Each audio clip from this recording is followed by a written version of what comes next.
Et salut à tous les amoureux de la chose ludique, c'est Magna Magister en direct de la bibliothèque. Et pour cette grosse vidéo de la semaine, eh bien, je la consacrerai tout simplement à Simulacre et tous ses univers. Alors même si j'ai déjà fait une vidéo consacrée à un jeu que j'aime énormément, qui est justement motorisé par le système générique Simulacre, je veux bien sûr parler de mon très cher et vénéré Cyber Age que voici, eh ben, je vous ferai aujourd'hui une revue en fait de tous les univers de Simulacre depuis on va dire sa création.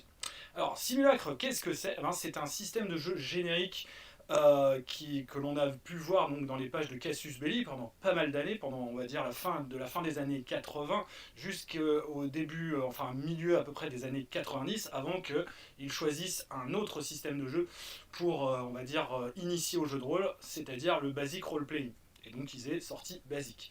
Malgré tout, donc c'est une création originale, complètement originale, donc de la part du grand Pierre Rosenthal, personne évidemment que j'apprécie énormément et qui m'avait fait d'ailleurs l'honneur de venir à notre association Tabula Rasa pour nous présenter donc la 8e édition justement de Simulacre pour le temps d'un week-end, et qui nous avait vraiment enchanté en nous maîtrisant des scénarios, alors que, dit-il, les scénarios ce n'est pas son fort, et pourtant ben, voilà, on s'était bien amusé à faire donc un scénario plutôt contemporain, un scénario post-apocalyptique.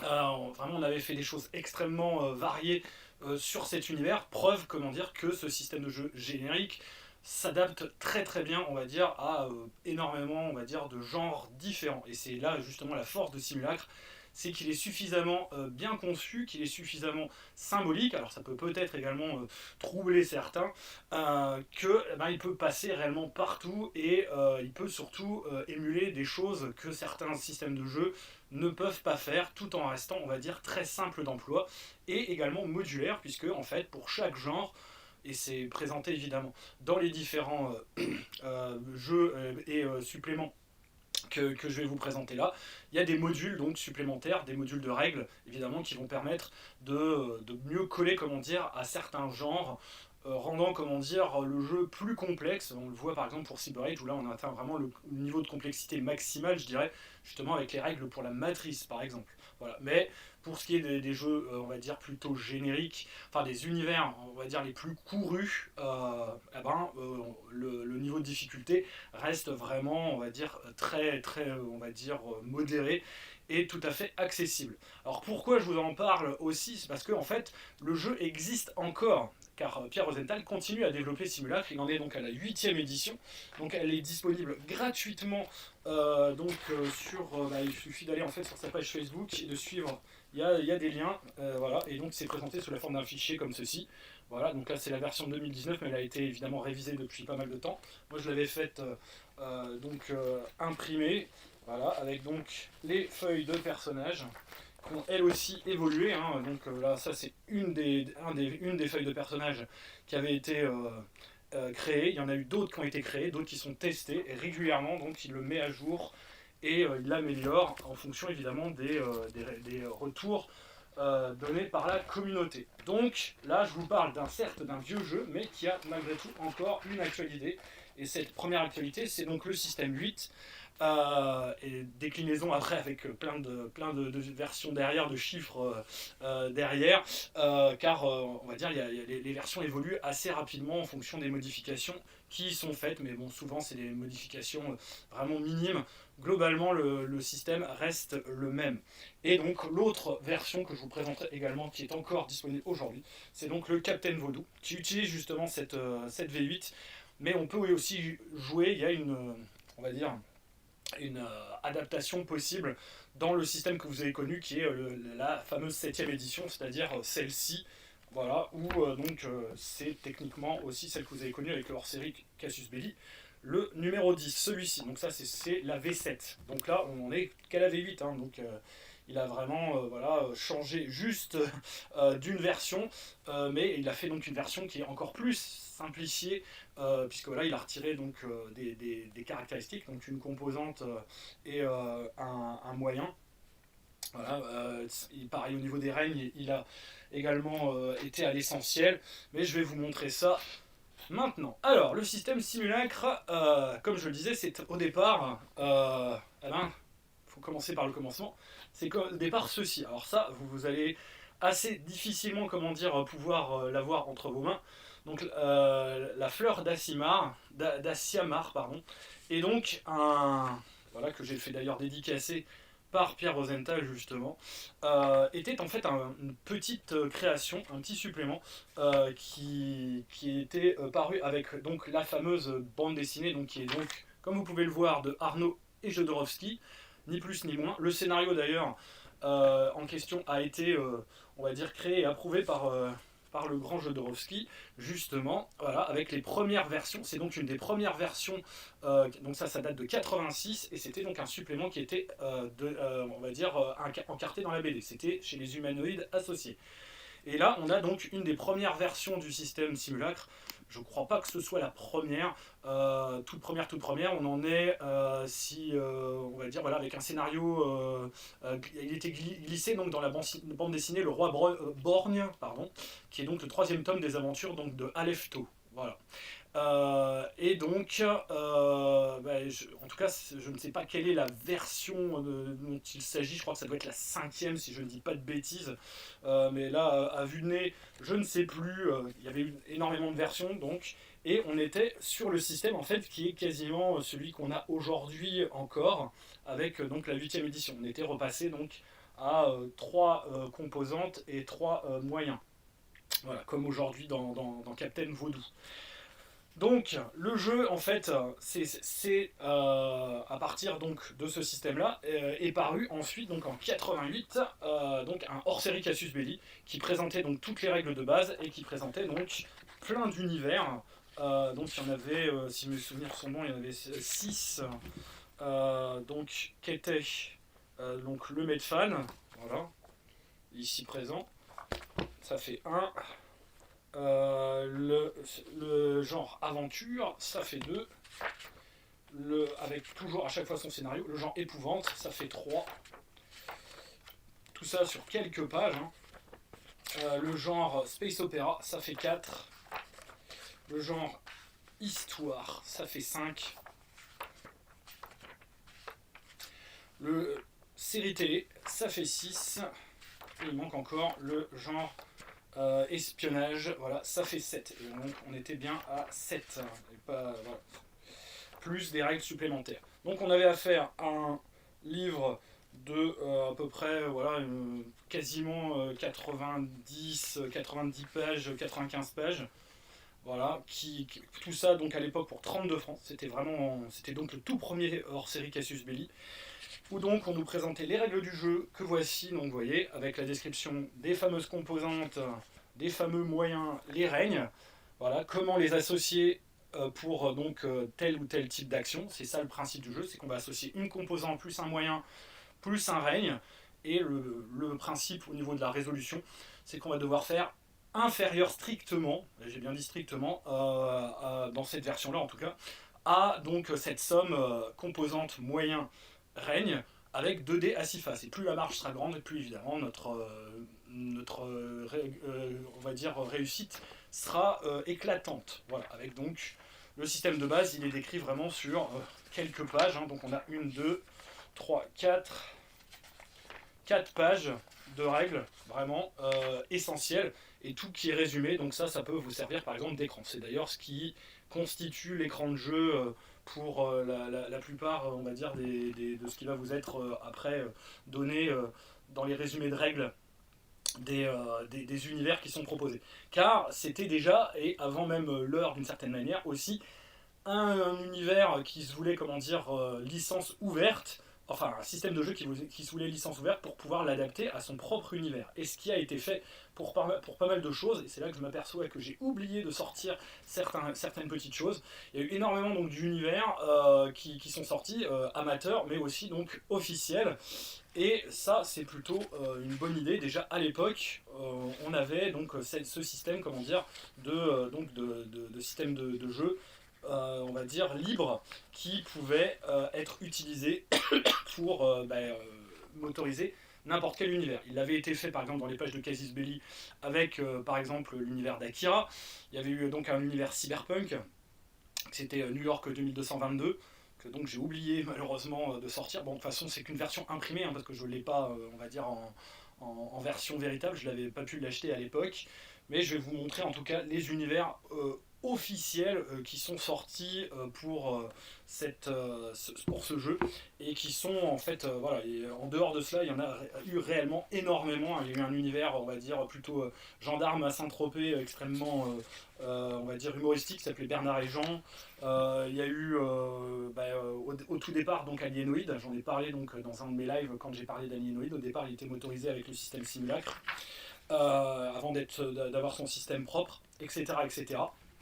Et en tout cas, avec ce hors-série là, on avait quand même donc cet univers qui était vraiment bien fichu, avec des scénarios très concis mais très efficaces, et vraiment tout ce dont on avait besoin pour justement utiliser donc Simulacre de manière, on va dire, simple, et donc à portée évidemment d'initiation, puisque c'était ça la portée.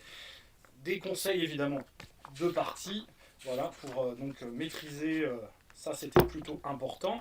On avait en dehors donc des scénarios en question, voilà, avec franchement l'univers série télé était vraiment excellent. L'univers espionnage aussi était plutôt sympathique. Et avec des règles complémentaires à la fin pour aller un petit peu plus loin, voilà, pour créer ces personnages, apprendre à créer un scénario en 8 leçons, voilà, adapter les scénarios Casus Belli. Donc il y avait évidemment dans Casus Belli énormément de propositions d'adaptation en système simulacre.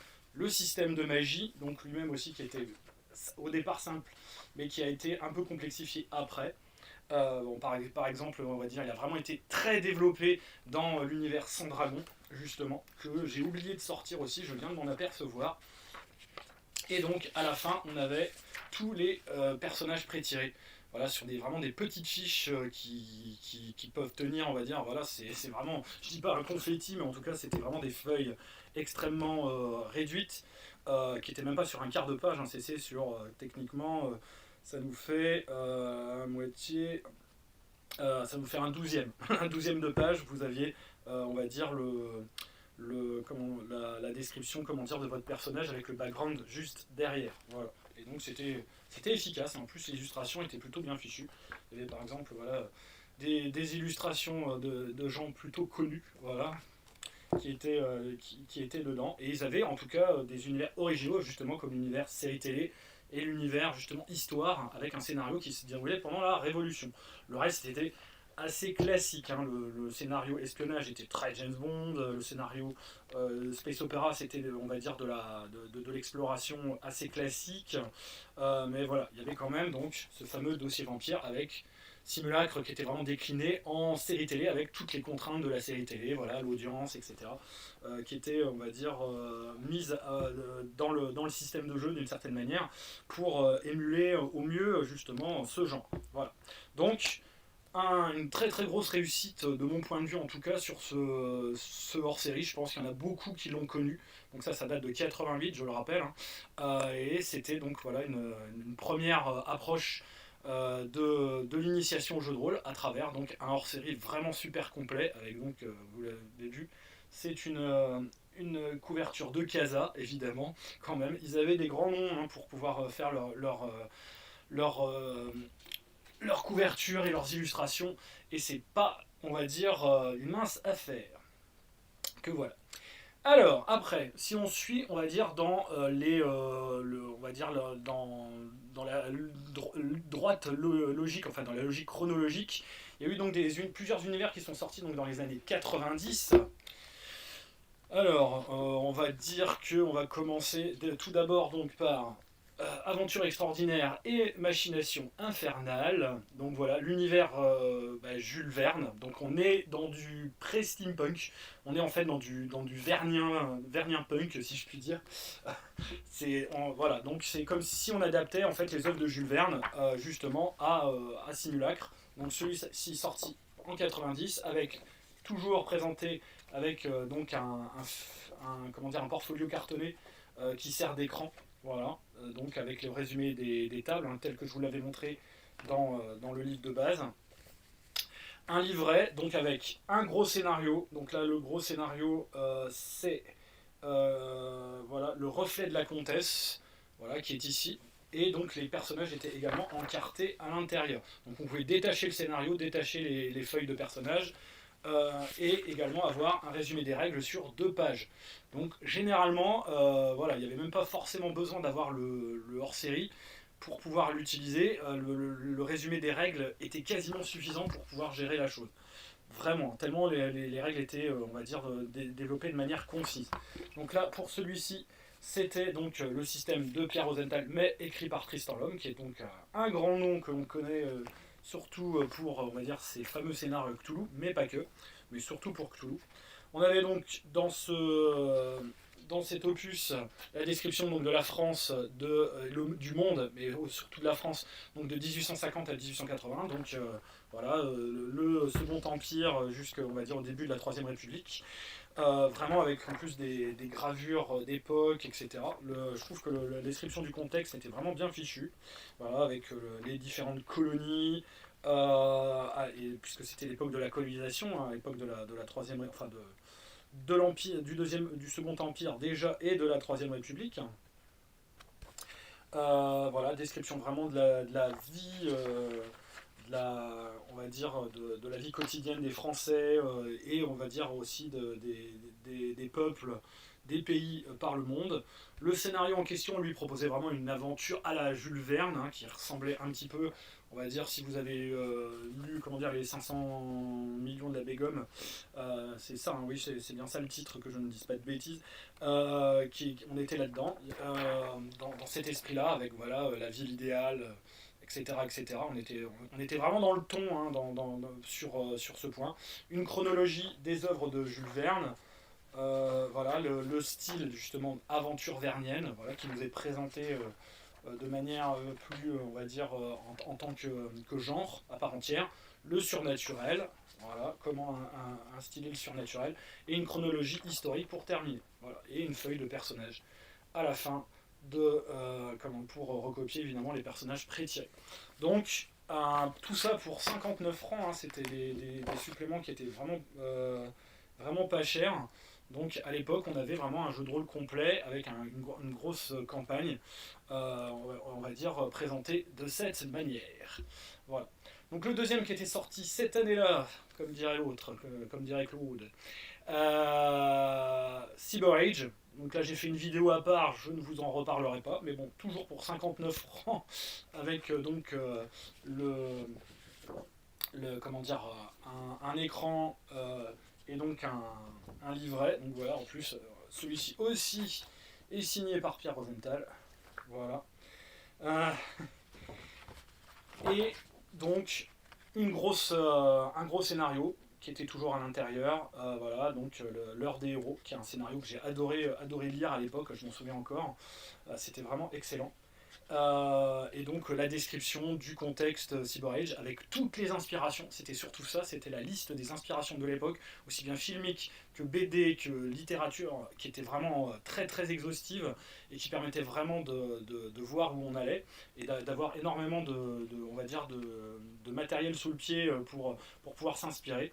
Des règles spécifiques, donc très proches en fait de celles de Cyberpunk. On voit qu'il y avait eu une inspiration pour ce qui est en tout cas de la génération du passé, qui était vraiment assez similaire à ce qui existait dans Cyberpunk, voilà, avec des tables de passé qui étaient vraiment super sympas, et des règles spécifiques pour la matrice qui rendaient le jeu bien plus touffu que on va dire les autres, mais qui en faisaient malgré tout un jeu de rôle extrêmement intéressant et complet, et tout ça pour toujours à peu près 90 pages. On était à peu près toujours sur ce même genre de pagination.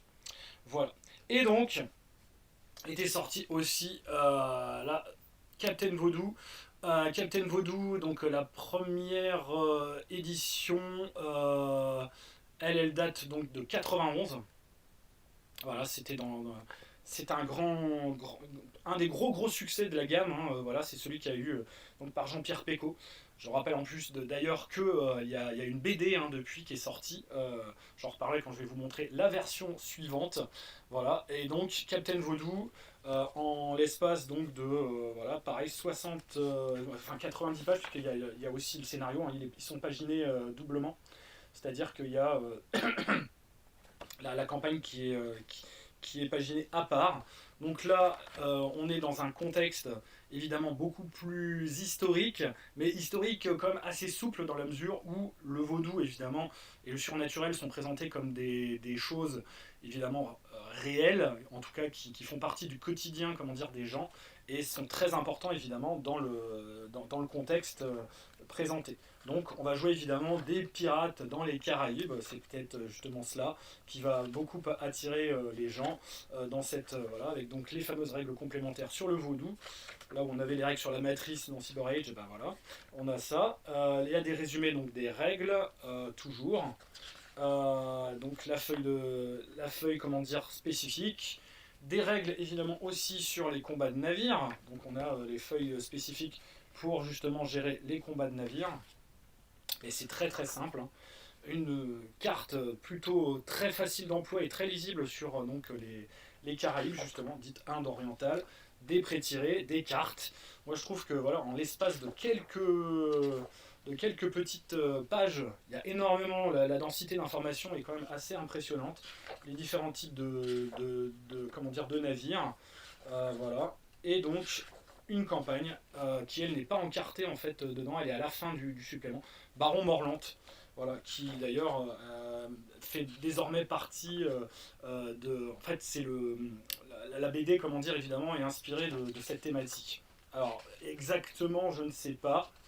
J'ai regardé la bande dessinée, mais j'avais pas relu le scénario entre temps. Mais je pense de toute façon qu'il y a énormément d'inspiration pour ce qui est de la BD qu'on peut donc trouver aujourd'hui. Hein. Le premier tome est sorti. D'ailleurs, voilà, on peut y voir, il y a Pierre Rosenthal est croqué dans la bande dessinée sous les traits d'un des personnages, entre autres. Et donc, on a affaire, comme de coutume, à vraiment une petite campagne vraiment très sympa qui, je ne sais plus, il faudra que je revoie si de près ou de loin elle a été revue et corrigée et révisée dans la nouvelle version de Captain Voodoo. Mais j'ai un doute. Voilà, je vais vous le dire ça dans un instant quand je vais revoir la version, puisque je vais vous en parler même tout de suite. Donc là, si vous êtes intéressé par le thème des pirates, si Pirates des Caraïbes c'est votre dada, moi je sais qu'en ce moment les histoires de pirates c'est pas trop mon truc, voilà, j'en ai fait à une époque, mais là j'en ai un peu soupé. J'ai envie d'autre chose, c'est juste ça, hein, voilà. Mais bon, ce supplément-là, et en particulier donc plutôt la nouvelle version, donc celle de 2020, qui avait donc fait l'objet d'un financement participatif sur Game On, distribué donc par BBE, mais donc c'est chez Monolith hein, à la base qui a mis en place le projet. Et on a affaire vraiment à un bouquin donc, qui était dans un coffret. Hein, le coffret c'était pour les primo-souscripteurs. Donc voilà, un bouquin vraiment très beau de quand même 232 pages.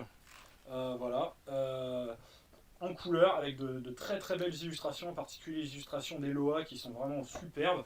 Les têtes de chapitres sont vraiment très très bien fichues. Il y a voilà, par exemple les Loa, vous voyez à peu près dans quel esprit ils sont. Je vais regarder à la fin. Donc la carte des Indes, hein, vous voyez quand même on a bien progressé au niveau de ce qui nous était proposé. Les personnages pré-tirés, voilà, sous cette forme, donc avec le système donc 8ème édition simplifié, hein, voilà, où on a mis moins de composantes et moins de 3 composantes seulement et 3 moyens. Donc au niveau des scénarios, alors les scénarios, que je revois cela. Donc il y avait aussi un équipage, des équipages pirates tout près. Donc il y a Créance Verte, visiblement, le premier scénario qui est dedans. Ensuite, The House of the Rising Moon, qui est un scénario que j'ai joué d'ailleurs à Kaisersberg avec Pierre Rosenthal lui-même. Donc le scénario, je m'en souviens, celui-ci. La plaie et le couteau, troisième scénario. Roanoke, qui était un scénario qui était paru dans Casus Belli, qui donc là a été revu et corrigé pour cette version, qui était un Baron Morlante, donc il a bel et bien été repris et revu. Donc là on a affaire vraiment à une petite campagne, là où on avait affaire à des scénarios avant, là Baron Morlante est vraiment redéveloppé au maximum de ses capacités en tout cas, avec justement une preview de la bande dessinée, voilà, qui est ici. Et donc les aides de jeu. Donc on a vraiment un bouquin qui là est très très complet, on passe quand même de 80-90 pages à 230. Voilà, on a vraiment, vous voyez, au niveau du sommaire, énormément de choses. Le système reste très simple d'accès, mais on va dire là, il est vraiment développé de manière très, très pédagogique, très didactique. Et c'est voilà, avec en plus de belles illustrations. Donc là, au moins, on avait la possibilité dans cette version-là d'avoir beaucoup plus d'illustrations, pleine page, et donc ça met vraiment bien en valeur la chose. Les différents aspects évidemment de la navigation, des combats, on va dire, navals, le vaudou, tout pareil, donc est redéveloppé avec donc, des illustrations pleine page et des illustrations surtout des loas. Voilà, chaque loa est illustré pleine page. Voilà, comme ceci, avec des illustrations qui sont dans un style vraiment, vraiment particulier, mais qui, je trouve, ont un certain charme. Voilà. Donc, on a affaire vraiment à un jeu, si vous êtes vraiment fan de ce cas, de cet univers, cette version-là, elle est dispo et elle est plutôt pas mal. Alors, en dehors de ce livre de base, il y avait également eu un écran qui est plutôt beau, que voici. Voilà, l'écran était vraiment magnifique, hein, on peut en juger. Là, on a vraiment un écran en dur, 4 volets, de très bonne qualité, avec donc toutes les tables dont on a besoin pour jouer. Et surtout, il y avait un paquet d'aides de jeu. Moi-même, j'avais été assez, on va dire, étonné. Voilà. Une grosse campagne, donc Expédition Potosi. Potosi. J'ai un doute sur la prononciation. Les feuilles de personnages, évidemment, en fiches cartonnées. Énormément de cartes pour le MJ et pour les joueurs, pour les différents scénarios du livre de base et donc du livret que je vous ai montré, plus les tirés à part des illustrations du livre de base. Voilà. Donc on avait tout ça, et franchement on n'était pas volé quoi. Sur les tirés à part et sur les illustrations, ce serait mieux de les avoir d'ailleurs dans le bon sens, c'est mieux. Voilà, avec par exemple la couverture justement. Franchement, voilà, une belle, on va dire, refonte, réadaptation, réédition de Captain Vaudou, qui moi m'avait voilà, branché au plus haut point. Franchement, bon, c'était pas mon dada à l'époque, ce n'est pas encore maintenant, mais je ne peux que louer et apprécier la qualité de la chose, et donc je conseillerais à tous ceux qui évidemment veulent jouer dans le thème pirate de manière un peu plus simple et décomplexée que par exemple avec Pavillon Noir, où là on est vraiment dans le simulationnisme, on va dire extrêmement précis, outrancier même, mais d'extrême qualité. D'ailleurs, les deux jeux peuvent se compléter, hein. Vous pouvez prendre des éléments de Pavillon Noir pour jouer malgré tout à Captain Vaudou. Ça, c'est possible, si vous voulez vous simplifier l'existence. Mais voilà. Donc ça, c'est encore disponible et je ne vous saurais que trop vous le conseiller. Voilà. En espérant, même si pour l'instant c'est pas le cas, je le souhaite vraiment de tous mes voeux, et d'ailleurs j'en appelle Pierre Rosenthal si jamais il regarde cette vidéo et qui m'entend, une réédition, on va dire, de la même qualité et on va dire avec le même souci que Captain Vaudou pour Cyber Age, que j'aimerais vraiment et que je désirerais de tout mon cœur. Voilà. Alors, ensuite, par rapport à toutes ces versions, donc là je vous ai un petit peu, voilà, je fais une grosse avancée dans le temps, mais c'est parce que je voulais vous présenter évidemment les deux versions de Captain Vaudou, donc là celle de 91 et celle de 2020.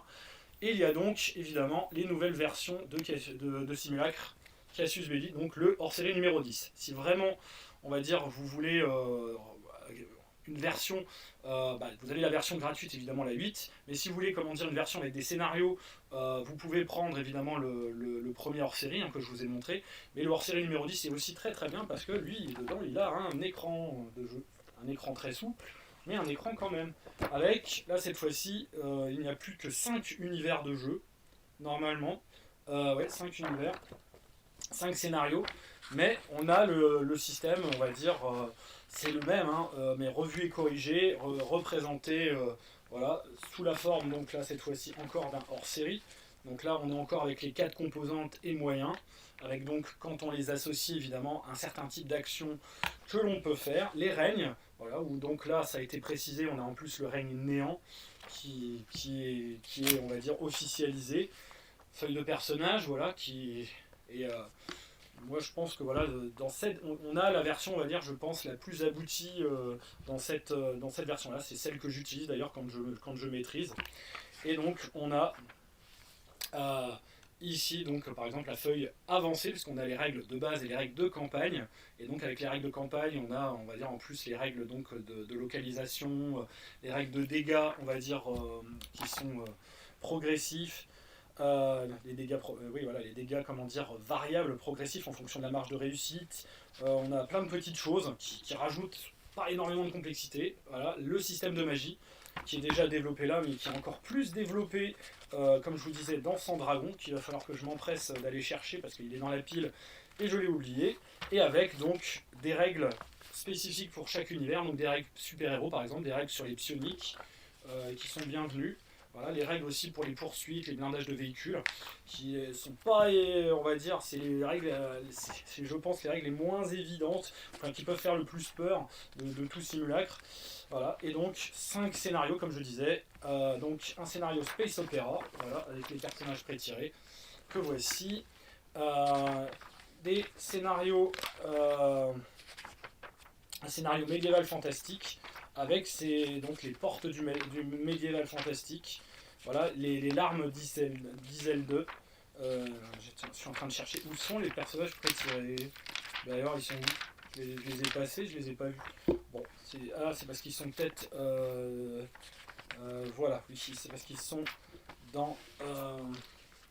Ils étaient comment dire, au milieu. Enfin, on pouvait encore les détacher comme l'écran que j'ai détaché. Et là, les personnages joueurs, je ne les ai pas détachés. Donc, Space Opera, Medfan. Ensuite, un scénario épouvante. Voilà, donc le scénario épouvante, c'est Repose sans paix, que voici. Voilà. Et le scénario, donc le dernier, c'est série télé. Ils avaient refait donc un scénario série télé, Le Jour du Poisson Volant, avec évidemment une nouvelle série télé, on va dire, qui était, c'était dans la droite lignée, comment dire, du premier. Ils avaient, on va dire, revu en quelque sorte leur concept de série télé pour refaire quelque chose donc de nouveau. Voilà, donc ça c'était en mars 94. Si vraiment vous pouvez le trouver complet avec l'écran, franchement c'est la version qui je pense est la plus aboutie, si vous voulez, le système en version on va dire papier, avec écran et avec déjà des scénarios sous le coude. Mais comme je vous dis, sinon il y a toujours la V8 gratuite disponible sur le site, voilà, par le Facebook de Pierre Rosenthal, très facilement.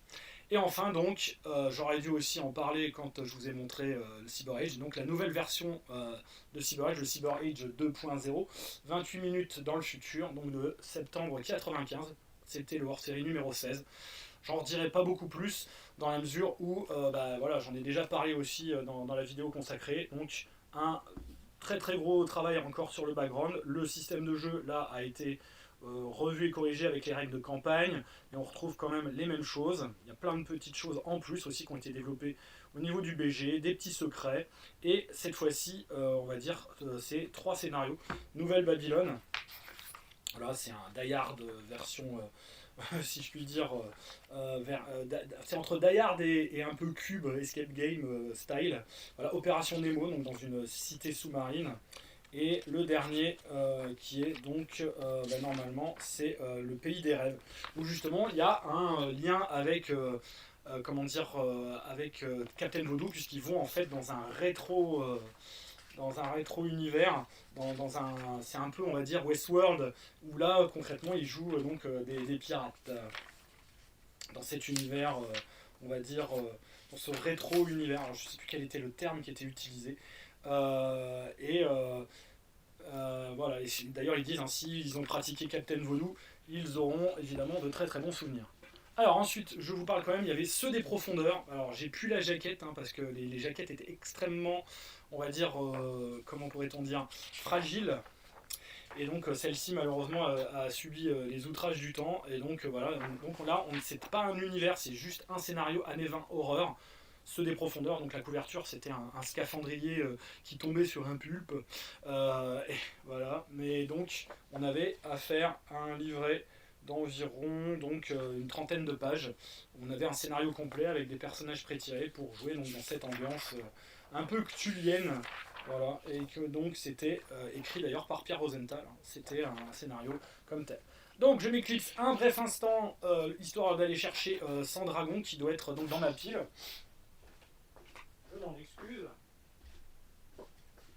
Oui, mon Sandragon.